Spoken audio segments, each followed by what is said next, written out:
महापुरुष हैं, जो है वो हर एक गांव में एक ही आदमी मिल जाएगा संयमी, वहां इसकी कमी है गुरुजी। वहां भोग और भोग की तो यहां और वहां में मैं कोई अंतर नहीं देखता गुरुजी।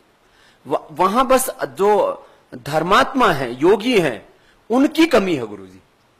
माने भोगी तो यहां पर भी वैसे ही है गुरुजी, और यहां वालों को यदि भोग करने का अवसर मिले तो कोई कसर नहीं छोड़ते। मैं एकदम सच्ची बात कह रहा हूं, इसमें एकदम ठीक ठीक मूल्यांकन करके।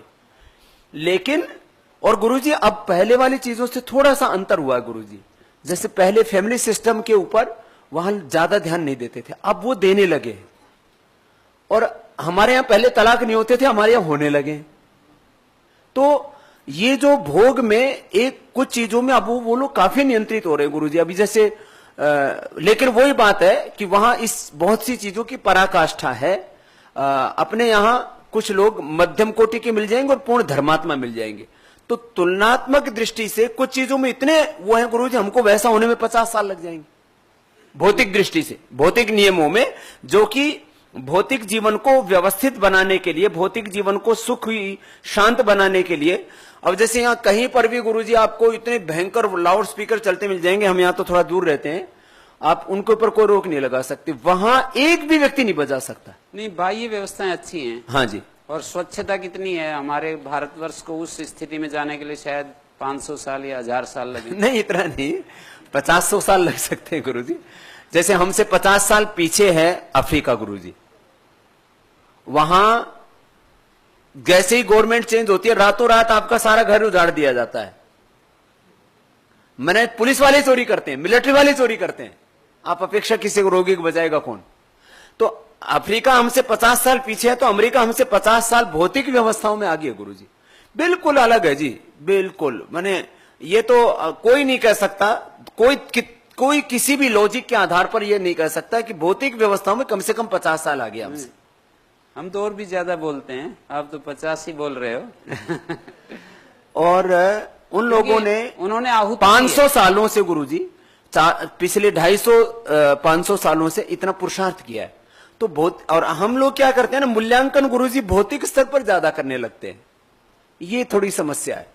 चीजों का मूल्यांकन जो हो रहा है उसमें भौतिक स्तर पर ही हम ज्यादा करने लगते हैं। और एक चीज भाई जो मैंने समझा अभी तक,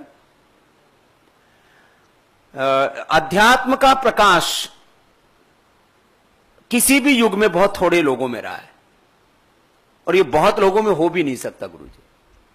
बहुत लोगों में नहीं होगा, माने इसका प्रकाश धीरे धीरे मंद पड़ेगा, क्योंकि ये दुनिया का आकर्षण ना गुरुजी। भगवान कृष्ण के समय देख लो, रावण के समय देख लो, और जो है राम के समय देख लो। अब राम के समय उनका जब वनवास हुआ तब उनका साथ देने के लिए कोई खड़ा नहीं हुआ। जब रावण को जीत के आए तो उनका स्वागत के लिए कोई नहीं आया। भगवान कृष्ण के समय देख लो गुरुजी, सारा युद्ध आदि हो गया। युद्ध से पहले भगवान कृष्ण ने खूब कहा कि चाचा ताऊ कुछ नहीं, सबको मारने के बाद क्या हुआ कुछ पता नहीं गुरुजी। तो ये धर्मात्मा व्यक्तियों की संख्या कम होने से हम धर्म में प्रवृत्त ना हो, योगियों की संख्या, हम इसमें संख्या ना देखें गुरुजी। यदि संख्या देखेंगे तो भ्रम कभी छूट ही नहीं सकता गुरुजी। और हमें इसमें संख्या को देखना ही नहीं है। हम तो ये मानते हैं कि यदि पूरे भारतवर्ष में यदि 125 करोड़ हैं, और 125 करोड़ में यदि 125 योगी भी है ना, तो वो इस धरती को, इस भारत को सत्व से प्रकाशित करने के लिए पर्याप्त है। यदि इतना भी, यदि हम ये सोचेंगे ना ये 125 करोड़ लोग योगी होंगे तब ठीक है, नहीं तो हम ही कहीं गलत हैं। तो आप लोग ये 125 करोड़ तो बहुत बता दिए, मैं अकेला ही बहुत हूं। आपको एक एक को ऐसा सोचना है, तब ये योगी बनेंगे गुरुजी। दूसरों के साथ यदि ऐसी तुलना करने लगेंगे ना, मैं अपने आप को बनाए बस जैसे गुरुजी कहते हैं ना, मैं तो अपने ब्रह्मचारी को तैयार कर रहा हूं। एक ब्रह्मचारी को तैयार करने की जिम्मेदारी ले रखी है। तो इसमें अपना मूल्यांकन इन चीजों के आधार पर करेंगे ना, बाहर की प्रॉस्पेरिटी के आधार पर, बाहर की व्यवस्थाओं के आधार पर, तो हम अपने आंतरिक जीवन के साथ न्याय नहीं कर पाएंगे गुरुजी। तो यहाँ कुछ प्रश्न किए थे सविता बहन जी ने कि जीवन को निर्दोष करने का प्रारंभ कैसे करना चाहिए, क्या स्थूल मात्र से अथवा स्थूल के साथ साथ सूक्ष्म स्तर पर भी। जीवन को निर्दोष करने के लिए हम बाहर से और अंदर से दोनों से साथ साथ करना चाहिए। केवल बाहर से करने से हमें बहुत ज्यादा लाभ नहीं मिलता है, बहुत ज्यादा हमारी उन्नति नहीं होती है।